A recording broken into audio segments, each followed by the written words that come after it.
క్రీస్తునందు ప్రియ సహోదర సహోదరులకు మన ప్రభువును ప్రియరక్షకుడైన క్రీస్తు యేసు పరిశుద్ధ నామమున వందనములు తెలియజేయుచు ఉన్నాను. మరి ఒకసారి యేసు ఇచ్చు ఆశీర్వాదము అనే ఈ కార్యక్రమం వీక్షించుటకు మిమ్మల్ని ప్రేమతో ఆహ్వానిస్తూ ఉన్నాను. ప్రార్థనతో నేటి వాక్యాన్ని మనం ధ్యానం చేద్దాం. మహాపరిశుద్ధుడైన తండ్రి, కృప కలిగిన దేవా, నీ పరిశుద్ధమైన నామమున వందనములు. మరి ఒకసారి యేసు ఇచ్చు ఆశీర్వాదం అనే కార్యక్రమం జరిగించుటకు, నీ వాక్యమును ధ్యానించుటకు మాకు మీరు ఇచ్చిన అవకాశాన్ని బట్టి నీకు స్తుతులు ప్రభువా. అపాత్రుడును, బుద్ధిహీనుడును, జ్ఞానం లేనివాడిని, నిన్ను పలుమార్లు దుఃఖపరిచిన వాడిని ప్రభా, పాత్రుడును, నన్ను క్షమించుము. కలువరి శిలువలో నువ్వు కార్చి నీ పరిశుద్ధ రక్తమును నా మీద ప్రోక్షించండి. నా నోటి మాటలో నా హృదయ ధ్యానము నీకు అంగీకారమైందిగా చేయండి. ఈ వాక్యము ద్వారా నాతో మాట్లాడండి. వినుచున్న ఈ బిడ్డలందరితో మీరు మాట్లాడండి ప్రభా. నీ వాక్యము శక్తి కలిగింది ప్రభా. ఎటువంటి రెండంచెలు కలిగిన వాడి కలిగిన ఖడ్గము కంటే ప్రభా శక్తి కలిగింది ప్రభా. అటు నీ వాక్యమును ప్రభా వినుచుండగా మాకు కావలసిన దీవెనను, ఆశీర్వాదమును దయచేయండి. మనుషులు ప్రభా వాక్యమును తేలికగా ఎంచి వాళ్ళ హృదయ స్థితిని అలాగే కొనసాగించుకునేవారుగా కాక ప్రభా, నీ క్షమాపణను, రక్షణను కోరుకునే స్థితిలోనికి మమ్మల్ని తీసుకొని రమ్మని, ఈ వాక్యము ద్వారా మాతో మాట్లాడమని మిమ్మల్ని బ్రతిమలాడుకొంచు యేసు నామమున అడిగి వేడుచున్నాను తండ్రి, ఆమేన్. నేటి వాక్యము నిమిత్తమై యోహాను సువార్త 4వ అధ్యాయము 35వ వచనాన్ని చూద్దాం. ఇంకా 4 నెలలైన తరువాత కోతకాలము వచ్చునని మీరు చెప్పుదురు కదా. ఇదిగో మీ కన్నులెత్తి పొలములను చూడుడి, అవి ఇప్పుడే తెల్లబారి కోతకు వచ్చి ఉన్నవని మీతో చెప్పుచున్నాను. ఈ వాక్యంలో యేసు ప్రభు సమరయలోని సుకారు అనే ఊరికి వచ్చినాడు. అక్కడ యాకోబు బావి ఉండినది. ఆ బావి దగ్గర వేచి ఉన్నాడు. అక్కడకు సమరయ స్త్రీ వచ్చింది. ఆ సమరయ స్త్రీతో యేసు ప్రభు కొంతసేపు మాట్లాడినాడు. ఆ స్త్రీ జీవితంలో జరిగిన అనేక విషయాలను యేసు ప్రభు ఆమెకు తెలియజెప్పిన తర్వాత రాబోవు మెస్సయ్య ఈయనే అని ఆ స్త్రీ గ్రహించింది. ఈ వాక్యములో చెప్పబడిన విధానాన్ని లేకపోతే ఈ వృత్తాంతాన్ని అంతటిని మనము ధ్యానించటం లేదు, కానీ మనకు చెప్పబడిన వాక్యములో ఇంకా 4 నెలలైన తరువాత కోతకాలము వచ్చునని మీరు చెప్పుదురు కదా. శిష్యులు కోతకాలము, ప్రభు యొక్క కాలము, సువార్తను ప్రకటించుటకైన కాలము, దాని విషయములో దాన్ని ఏమని చెప్తున్నారంటే ఇంకా 4 నెలలైన తర్వాత కోతకాలం వస్తుంది, అంటే ఇప్పుడే కోతకాలం ఇంకా రాలేదు అని చెప్తా ఉన్నారు. శిష్యులు అంతకన్నా ముందుగా యేసు ప్రభు సమరయ స్త్రీతో మాట్లాడుతూ ఉన్న విషయాన్ని చూచినారు. అతను ఆహారం తినకపోవడాన్ని, ఆహారాన్ని గురించి లక్ష్యము చేయకుండా ఉండటాన్ని చూచినారు, కానీ సమరయ స్త్రీతో ఎందుకు మాట్లాడుతున్నావని యేసు ప్రభుని వాళ్ళు ప్రశ్నించలేకపోయారు. భోజనం చేయమని అడిగిన యేసు ప్రభు ఏం చెప్పాడంటే, మీకు తెలియని ఆహారం నా దగ్గర ఉన్నది అని చెప్పాడు. సరే, ఇదంతా అయిన తర్వాత కోతకాలం విషయమై శిష్యులు ఎలాంటి అభిప్రాయాన్ని కలిగి ఉన్నారో క్రీస్తు ప్రభు ఇక్కడ చెప్తూ ఉన్నాడు. కోతకాలము ఇంకా 4 నెలలైన తర్వాత వస్తుందని మీరు చెప్తారు కదా అని చెప్తాడు. కోతకాలము ప్రజలను క్రీస్తు యొద్దకు తెచ్చే కాలము, క్రీస్తు సువార్తను అనేకులకు చేరవేసే కాలము, లేకపోతే ఆయన యొద్దకు ప్రజలను తీసుకొచ్చే కాలము. ఆ కాలం విషయంలో వీళ్ళు గ్రహింపు అంత లేని వారిగా ఉండి, ఇంకా కొంతకాలం అయిన తర్వాత కోతకాలం వస్తుంది, అప్పుడు మేము కోత కోయటకు సిద్ధముగా ఉండాలి అని చెప్తున్నారు. కానీ క్రీస్తు ప్రభు కోతకాలము సమీపించి ఉన్నదని గ్రహించి వారితో మాట్లాడుతూ వారిని హెచ్చరిస్తూ ఉన్నాడు. వారు దీని విషయమై గమనిక కలిగి ఉండాలని ఆజ్ఞాపిస్తూ ఉన్నాడు. ఆ వాక్యంలో ఇదిగో మీ కన్నులెత్తి పొలములను చూడుడి. పొలము ఈ లోకమునకు సాదృశ్యముగా ఉంది. దానిలో మనం ఏం చూడగలమంటే, ఈ లోకములోనికి మనం చూసినప్పుడు సమస్తమైన వ్యర్థత్వము చూడగలము, పాపము చూడగలము, హృదయముల్లో వంకర స్వభావాన్ని చూడగలము మనుష్యులలో. ఈ లోకంలో మనం చూసినప్పుడు ఎక్కడ చూసినా విచారములు, బాధలు, దుఃఖములు, సంకటమైన పరిస్థితులు, వీటిని మాత్రమే మనం చూడగలం. ఒకవేళ ఎవరైనా ఆనందంగా ఉంటే అది కొద్ది సమయమే వాళ్ళు ఆనందంతో ఉండగలరు. అది అయిపోగానే వాళ్ళలో మునుపటి దుఃఖము లేకపోతే మునుపటి చింత, భారము వాళ్ళను మళ్ళీ ఆక్యుపై చేయగలరు. కొంతమంది వాళ్ళు ఎంతో బాధలో, విచారంలో ఉండి ఈ బాధను మేము అధిగమించాలి, ఈ బాధను మేము పోగొట్టుకోవాలని మద్యాన్ని సేవించే వాళ్ళు ఉంటారు. కొంతమంది సినిమాలకు వెళ్ళే వాళ్ళు ఉంటారు. ఆ సినిమాకి వెళ్ళిన 3 గంటలు ఏమైనా వాళ్ళు ఆనందాన్ని లేకపోతే ఈ లోకపు బాధను మర్చిపోతారేమో, కానీ మళ్ళీ బయటికి రాగానే ఆ ప్రభావము లేకపోతే ఆ యొక్క దుఃఖము వారి మీద కొనసాగుతూనే ఉంటుంది. ఒక మద్యం తాగే వ్యక్తి అతను ఆ మత్తులో, ఆ ప్రభావంలో ఉన్నంత వరకే తను ఆ విషయాల్ని మర్చిపోగలడేమో, కానీ ఈ మత్తు పోగానే అతను మళ్ళీ తన పాత లేకపోతే తనకి ఎలాంటి పరిస్థితి ఉందో, ఎలాంటి చిక్కులు ఉన్నాయో వాటి విషయమే వేదనతో, బాధతోనే ఉండిపోతాం. పొలము అంటే ఈ లోకాన్ని మనం చూసినప్పుడు అది బహు దుఃఖకరమైనదిగా, వేదనకరమైనదిగా, సమస్తము అశాశ్వతమైనదిగా, క్షేమం అనేది లేనట్టుగా కనబడుతుంది. ఇంతలో కనబడి అంతలో మాయమైపోయేదిగా కనబడుతుంది ఈ లోకం. కానీ మనము ఈ లోకమును చూసినప్పుడు మన కన్నులు అవి పరిశుద్ధపరచబడిన కన్నులుగా ఉండాలని దేవుడు కోరుతూ ఉన్నాడు. నీ కన్నులు పరిశుద్ధపరచబడినవైతే, క్రీస్తును వెదికే కన్నుల అయితే, సిలువ వైపే చూచే కన్నులైతే, ఆయన ప్రేమ కలిగిన హస్తముల వైపే చూచే కన్నులైతే నీ కన్నులు అవి పరిశుద్ధపరచబడిన కన్నులుగా ఉంటాయి. వాటితో ఈ లోకమును జయించగలవు. ఈ లోకములో కోతకాలం వచ్చిందని, ప్రజలను క్రీస్తు కొరకు నడిపించాలని, వారిని రక్షణ మార్గంలో నిలబెట్టాలని, ఆయన ఎలాంటి ప్రేమ స్వరూపుడో ఆ ప్రేమను నీవును కలిగి ఉండి అనేకులను నీ యొద్దకు లేకపోతే క్రీస్తు యొద్దకు రమ్మని ఆహ్వానించే స్థితిలోనికి మనం వెళ్ళగలుగుతూ ఉంటాం. దేవుడు ఏం చెప్పాడంటే, నీ దేహమునకు దీపము కన్నే గనుక నీ కన్ను చెడినదైతే నీ దేహమంతా చెడినదై ఉంటుందని దేవుని వాక్యం చెబుతాం. మన కన్నులు అవి మంచి కన్నులా, చెడిపోయిన కన్నులా? కన్నుల నుంచి మనం అనేకమైన విషయాలను చూస్తూ ఉంటాము కన్నుల ద్వారా. సో చూసిన తర్వాత వాటి నుంచి దుష్టత్వాన్ని మన హృదయంలోనికి తీసుకుంటాము, దానితో పాపపు కార్యములను జరిగిస్తాం. దేవుడు మన కన్నులను పరిశుద్ధపరచాలని కోరుతూ ఉన్నాడు. అనేక మంది కన్నులు పరిశుద్ధత విషయంలో ఇంకా ఆ స్థిరత్వం రానివారుగా ఉన్నప్పుడు ప్రార్థనాపరులైన వ్యక్తులు ఏం చేసేవాళ్ళంటే, ప్రారంభ దినాల్లో ప్రార్థనాపరులైన వ్యక్తులు వాళ్ళు ఏమైతే చూడకూడదని చూసినారో దాని విషయమైన బహు జాగ్రత్తగా ఉండి కన్నులు మూసుకొని లేకపోతే తమ తలను ప్రక్కకు తిప్పుకొని అలాగ వెళ్ళిపోతూ ఉండేవాళ్ళు. తర్వాత కాలంలో దేవుణ్ణి వేడుకొనుచు ఉండగా ఆయన సన్నిధిలో కను దృష్టి మీద జయము కొరకు, ఈ లోకములో ఉన్న వాటిని చూచుట విషయంలో జయం కొరకు దేవునిని వేడుకొనుచు ఉండగా దేవుడు గొప్ప జయమిచ్చి పూర్వపు స్థితిలో ఎలాంటి ఆలోచనలు ఉన్నాయో, పూర్వపు స్థితిలో ఎలాంటి పరిస్థితులు ఉన్నాయో, ఎలాంటి చిక్కులలో చిక్కబడి ఉన్నారో వాటి నుంచి బయటకు వచ్చేలాగా దేవుడు గొప్పదైన సహాయాన్ని ప్రార్థనా పరులుగా ఉన్న వ్యక్తులకి దయచేస్తూ ఉన్న విషయాన్ని మనము తెలుసుకోగలము.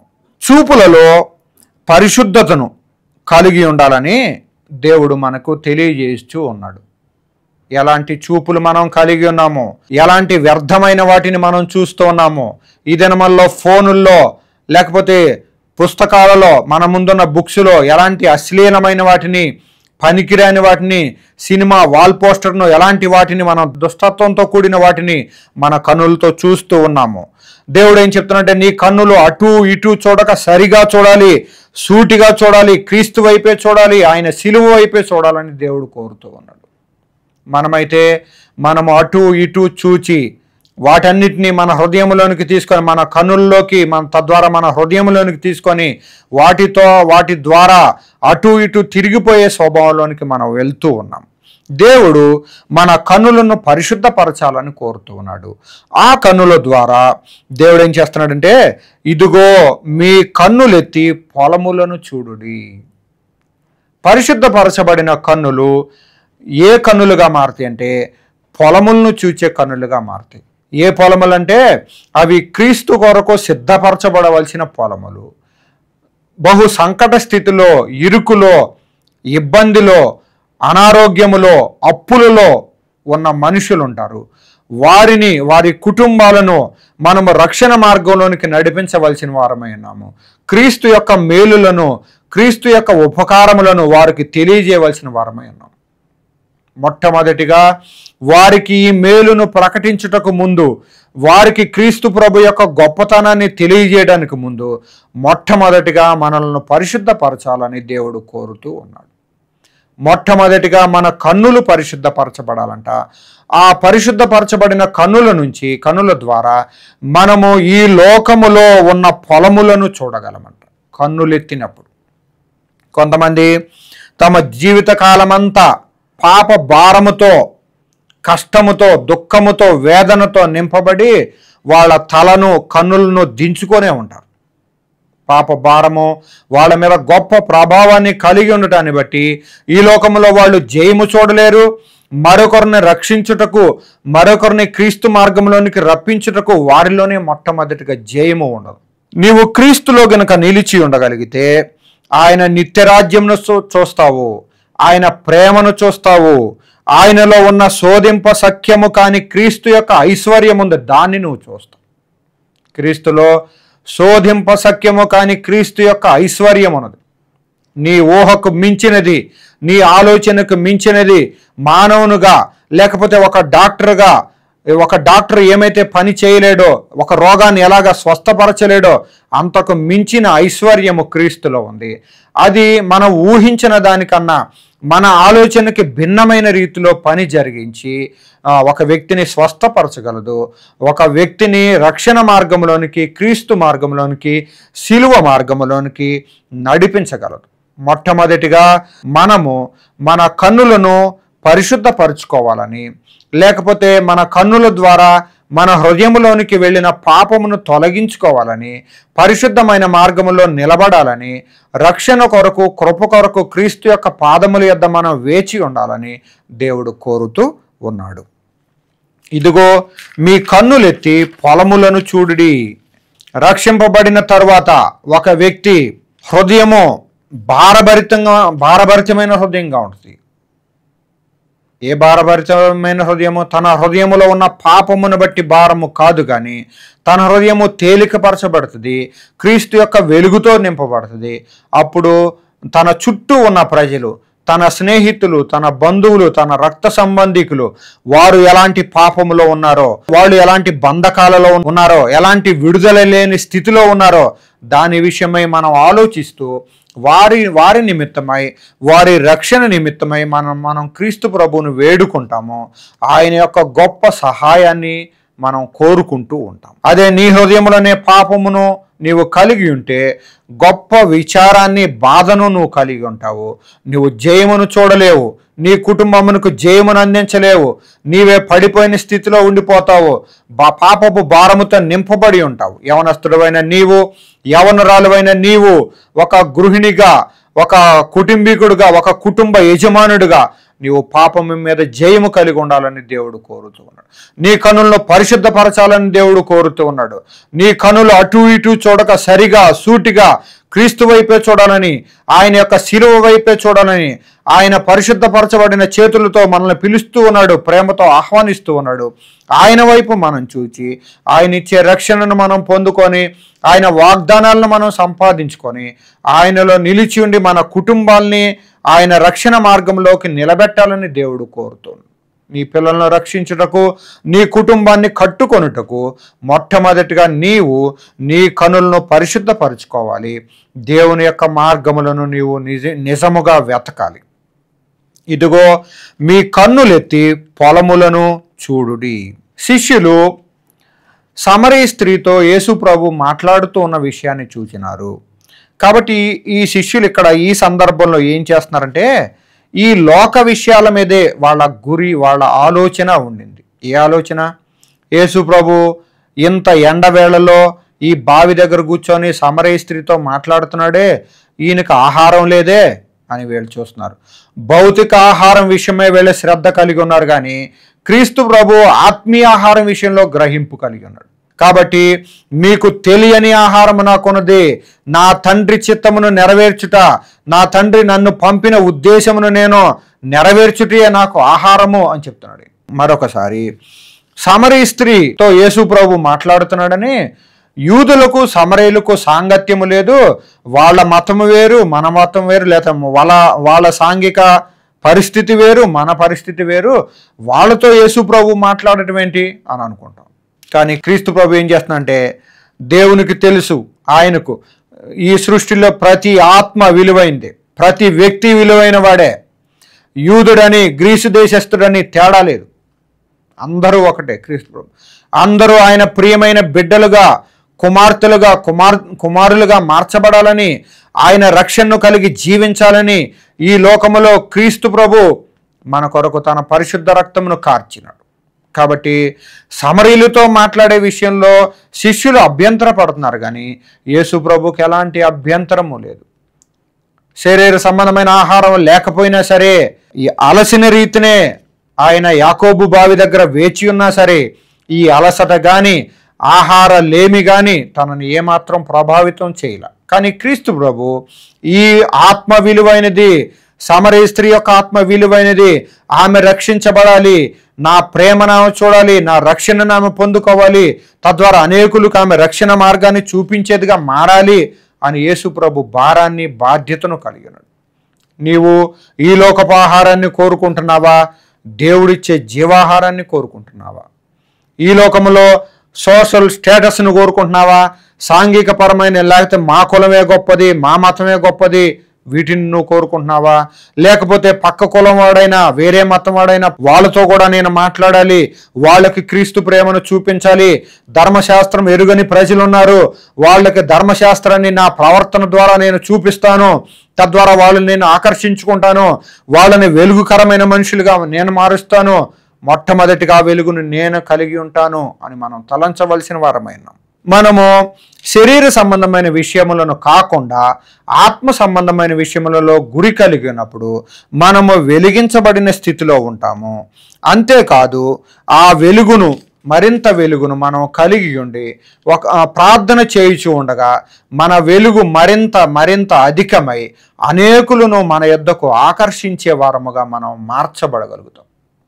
కాబట్టి మనం ఏం చేయాలంటే, ఇదిగో మీ కన్నులెత్తి పొలములను చూడడి. పొలములు ఎలాగున్నాయి? ఇంతకు ముందెన్నడూ దున్నని బీడు భూములు ఉన్నాయంట. వాక్యంలో చెప్తూ ఉన్నాడు, ఇంతకు ముందెన్నడూ దున్నని బీడు భూములను దున్నుడి. ఇంతకు ముందు ఎన్నడూ క్రీస్తు ప్రభువును ఎరుగని వారు ఉన్నారు. ఆయన ప్రేమను, ఆయన మన కొరకు సిలువలో చేసిన త్యాగమును ఎరుగని వారు ఉన్నారు. ఆ బీడు భూములను దున్నండి, ఆ పొలములను చూడండి, ఆ మనుషులను చూడండి, వారికి క్రీస్తును ప్రకటించండి, వారిని దేవుని వైపు, నా వైపు ఆకర్షించండి అని దేవుడు చెప్పుచూ ఉన్నాడు. శిష్యులు ఈ సందర్భంలో యేసు ప్రభు ఆహారం మీద శ్రద్ధ కలిగి ఉన్నారు. ఆయన సమరీ స్త్రీతో మాట్లాడితే తను ఎలాగ మల్యమైపోతాడో అని దాని విషయమే ఆలోచిస్తున్నారు. కానీ క్రీస్తు ప్రభు అయితే ఈ లోకపు ఆహారం విషయమే ఎలాంటి ఆలోచన లేదు. ఈ స్త్రీని రక్షించాలని, ఎవరినైనా సరే ఆయన రక్షించాలని కోరుతూ ఉన్నాడు. సమరీ స్త్రీ యేసు ప్రభుతో మాట్లాడిన తర్వాత ఆ పట్టణమంతటిని, తను ఆ కొండని విడిచిపెట్టి పట్టణంలోనికి వెళ్ళింది. ఆ పట్టణమంతటిని క్రీస్తు ప్రభు యొద్దకు, క్రీస్తు ప్రభు యొక్క సువార్త యొద్దకు తీసుకొని వచ్చింది. అదేవిధంగా గెరాసేన దేశములో దయ్యములు పట్టినవాడు, అతను కూడా స్వస్థత పొందిన తర్వాత దెకపోలి అనే ప్రాంతాలకు వెళ్ళినాడు. అక్కడ క్రీస్తును పరిచయం చేశాడు. ఆయన ఆశ్చర్యకార్యములు అనేకులకు తెలియజేసి వారందరినీ క్రీస్తు ప్రభు వైపు ఆకర్షించినాడు. అలాగే పౌలు కూడా రక్షించబడిన తర్వాత అనేక ప్రాంతాలలో క్రీస్తును, ఆయన సువార్తను ప్రకటించినాడు. అనేకమైన ఆశ్చర్యకార్యములను క్రీస్తు ద్వారా జరిగించినాడు. వారందరినీ క్రీస్తు వైపు ఆకర్షించినాడు. అలాగే మనం కూడా రక్షింపబడాలి, మన కన్నులు పరిశుద్ధపరచబడాలి. నిత్య జీవపు ఆహారము, నిత్యమైన ఆహారము, జీవాహారము, వాటి పట్ల మనం గురి కలిగి ఉండాలి. నా కులం వాడే, లేకపోతే నా బంధువే అని వాళ్ళ విషయంలోనే మనం శ్రద్ధ కలిగి ఉండటం కాదు, కానీ నశించిపోతున్న అనేక ఆత్మల విషయమైన భారమును మనం కలిగి ఉండి వారిని మనం దేవుని యొద్దకు తీసుకురావడానికి మొట్టమొదటిగా మనల్ని మనం దేవునితో ఐక్యపరుచుకోవాలి. మన కన్నులు పరిశుద్ధపరచబడాలి. దేవుడిచ్చే పరిశుద్ధతను పొందుకున్నప్పుడు, దేవుడిచ్చే రక్షణను సంపాదించుకున్నప్పుడు ఈ పౌలు ఎలాగ చేసినాడో, సమరయ స్త్రీ ఎలాగ చేసిందో, గెరాసేన దేశంలో దెయ్యములు పట్టినవాడు ఎలాగ చేసినాడో, అలాగే మనము కూడా క్రీస్తు యొక్క వెలుగును, శక్తిని, జీవమును కలిగి ఉండి ప్రజలందరినీ క్రీస్తు యొద్దకు, ఆయన సువార్త యొద్దకు, ఆయన సత్య మార్గము యొద్దకు మనం ప్రజలను ఆహ్వానించే వారముగా, పిలిచే వారముగా మనము ఉండగలమని నేను తెలియజేయచ్చు ఉన్నాను. ఒక క్రైస్తవుడు లోకమునకు పైగా ఆలోచించవలసిన వాడై ఉన్నాడు. లోకమునకు పైగా ఆలోచించడం అంటే మానవులందరూ, మన చుట్టూ ఉన్న వాళ్ళు ఈ లోకములో ఏమి సంపాదించాలా, ఏమి కొందుమా, ఏమి తిందుమా, వీటి విషయం ఆలోచన కలిగి ఉంటే ఒక క్రైస్తవుని యొక్క ఆలోచన అది కాదు. వాళ్ళలాంటి ఆలోచన ఒక క్రైస్తవుడుకుంటే అతడు నిజమైన క్రైస్తవుడు ఎన్నటికీ కాదు. ఒక క్రైస్తవుడు పర సంబంధమైన ఆలోచన కలిగి ఉండాలి, పరిశుద్ధమైన ఆలోచన కలిగి ఉండాలి, క్రీస్తు ప్రభు యొక్క మార్గమును ప్రకటించే ఆలోచన కలిగి ఉండాలి. ఆయన ఉన్నతమైన ఆలోచనలు మనలో కలిగి ఉండగలము ఎప్పుడంటే ఆయన వాక్యమును మనం ధ్యానించినప్పుడు, ఆయన మీదనే మనం దృష్టి కేంద్రీకరించినప్పుడు. మీ తలంపుల కంటే నా తలంపులు ఎంతో ఉన్నతమైనవి అని దేవుని వాక్యం చెప్తాను. ఆయన యొక్క తలంపులు ఉన్నతమైనవి. అవి మన ఊహకి, సాధారణమైన ఊహకి అందేవి కాదు. కానీ క్రీస్తు ప్రభు యొద్ద విజ్ఞాపన చేయిస్తూ ఉండగా, ఆయన యొద్ద వేచి ఉండగా, ఆయన తలంపులు అవి పరిశుద్ధమైన తలంపులు, ఉన్నతమైన తలంపులు మన హృదయములో మనలో ప్రవేశపెట్టబడతాయి. అప్పుడు మనము దీవెనకరమైన వ్యక్తులుగా మార్చబడగలుగుతాం. జకర్యా గ్రంథము 1వ అధ్యాయము 18వ వచనాన్ని చూద్దాం. అప్పుడు నేను తేరి చూడగా 4 కొమ్ములు కనబడెను. జకర్యా గ్రంథము 1వ అధ్యాయము 18 నుంచి 21 వచనాలు చదివినప్పుడు, యోధా వారిని, ఇశ్రాయేలు వారిని, యెరూషలేము నివాసులను చెదరగొట్టిన కొమ్ములు ఉన్నాయంట. 4 కొమ్ములు. అవి యోధా వారిని, ఇశ్రాయేలు వారిని, యెరూషలేము నివాసులను చెదరగొట్టిన కొమ్ములంట. అవి ఏ కొమ్ములంటే ఆ 4 కొమ్ములు బబిలోను, పర్షియా, గ్రీసు, రోమా, ఈ 4 కొమ్ముల విషయమే ఇక్కడ చెప్పబడింది. జకర్యా తన దర్శనంలో దీన్ని చూస్తూ ఉన్నాడు. అతను తేరి చూడగా, అతడు దర్శనంలో తేరి చూస్తూ ఉన్నాడంట, కన్నులెత్తి చూస్తూ ఉన్నాడంట. అప్పుడు ఏం కనపడుతుంది అంటే 4 కొమ్ములు కనపడతా ఉన్నాయి. అవి యోధా వారిని, యెరూషలేము వారిని, ఇశ్రాయేలు వారిని అణిచివేసిన కొమ్ములు. అవి ఎందుకు అణిచివేయబడ్డారు వీళ్ళు? ఇశ్రాయేలు వారు, యోధా వారు, యెరూషలేము నివాసులు దేవునికి ప్రియమైన జనాంగము. కానీ వాళ్ళు కూడా అన్యాచారాలను అనుసరించడాన్ని బట్టి, దేవునిని విడిచిపెట్టి ఈ లోక మార్గాల్లోకి వెళ్ళడాన్ని బట్టి వాళ్ళు 4 కొమ్ముల చేత, వివిధ రాజుల చేత అణచబడినారంట. కానీ ఇప్పుడు ఏం చెప్తున్నాడంటే దేవుడు ఈ వాక్యంలో 4 కంసాలులు కనపడ్డారంట. 4 కంసాలులు. వీళ్ళ పనేంటి? అన్యజనుల కొమ్ములను పడగొట్టుటకు పంపబడిన వారంట. ఇశ్రాయేలీయులను, యోధా వారిని, యెరూషలేము వారిని పడగొట్టిన 4 కొమ్ములు ఏమైతే ఉన్నాయో ఆ కొమ్ములను 4 కొమ్ములను పడగొట్టుటకు 4 కంసాలు వాళ్ళను దేవుడు నియమించినట్లుగా ఇక్కడ చెప్తూ ఉన్నాడు. 21వ అధ్యాయము చివరి భాగాల్లో, ఎవడును తల ఎత్తకుండా యోధా వారిని చెదరగొట్టిన కొమ్ములు ఇవే. అయితే వాటిని భయపెట్టుటకును, యోధా దేశస్థులందరినీ చెదరగొట్టుటకై వారి మీద బలాత్కారము జరిగించిన అన్యజనుల కొమ్ములను పడగొట్టుటకును వీరు వచ్చి ఉన్నారని నాకు సెలవిచ్చెను. ఈ వాక్యంలో సువార్తను ప్రకటించుటకు నిలబడినప్పుడు, క్రీస్తు ప్రభు యొక్క దీవెనను, క్రీస్తు ప్రభు యొక్క రక్షణను, క్షేమాన్ని ప్రజలకు ప్రకటించాలనుకున్నప్పుడు మనల్ని చెదరగొట్టాలని, ఆటంకపరచాలని కొన్ని శక్తులు బయలుదేరగలవంట. 4 కొమ్ములు బయలుదేరినాయి ఇక్కడ. ఇశ్రాయేలీయులను, యోధా వారిని, యెరూషలేము నివాసులను పడగొట్టుటకు 4 కొమ్ములు బయలుదేరి.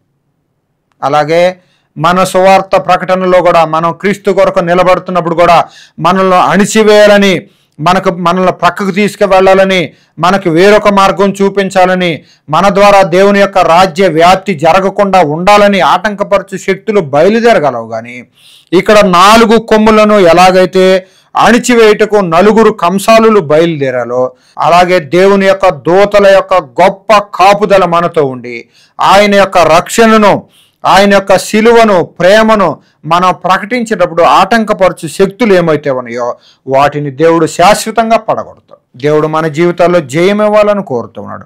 ఆయన ప్రణాళికలను జరిగించుచూ ఉండగా, ఆయన ఉన్నతమైన పిలుపునకు మనం లోబడుతూ ఉండగా, కన్నులెత్తి పొలములను చూచుచూ ఉండగా దేవుడు మనకు గొప్ప జయం ఇస్తాడు. ఆయన యొక్క సహాయాన్ని మనకు దయచేస్తాడు.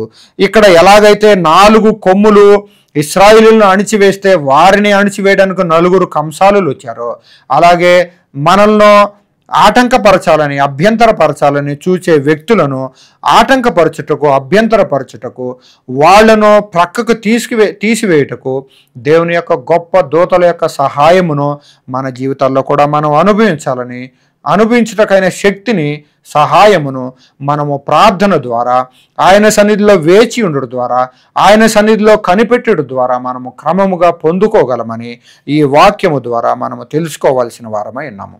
చివరిగా మత్తయి సువార్త 17వ అధ్యాయము 8వ వచనాన్ని చూద్దాం. వారు కన్నులెత్తి చూడగా యేసు తప్ప మరి ఎవరునూ వారికి కనబడలేదు. యేసు ప్రభు రూపాంతరపు కొండ మీద పేతురును, యాకోబును, యోహానును తీసుకొని వెళ్ళారు. అక్కడ రూపాంతరం చెందిన సందర్భాన్ని ఈ వచనాల్లో మనం చూడగలము. వారు భయపడి ఏలియా, మోషే, యేసు ప్రభుతో మాట్లాడి ఆయన నిర్గమమును గురించి మాట్లాడుతూ ఉన్న విషయాన్ని వాళ్ళు చూచినారేమో, దానికి వాళ్ళు భయపడి, శిష్యులు ఆ మాట విని బోర్లపడి మిక్కిలి భయపడగా, శిష్యులు అంట భయపడిపోతున్నారంట. యేసు ప్రభు వస్త్రములు వెలుగు వలె తెల్లవైపోయినాయి, ఆయన సూర్యుడి వలె ప్రకాశిస్తూ ఉన్నాడు. పైనుంచి దూతల వలె వచ్చి మోషే, ఏలియా యేసు ప్రభుతో మాట్లాడుతూ ఉన్నారు.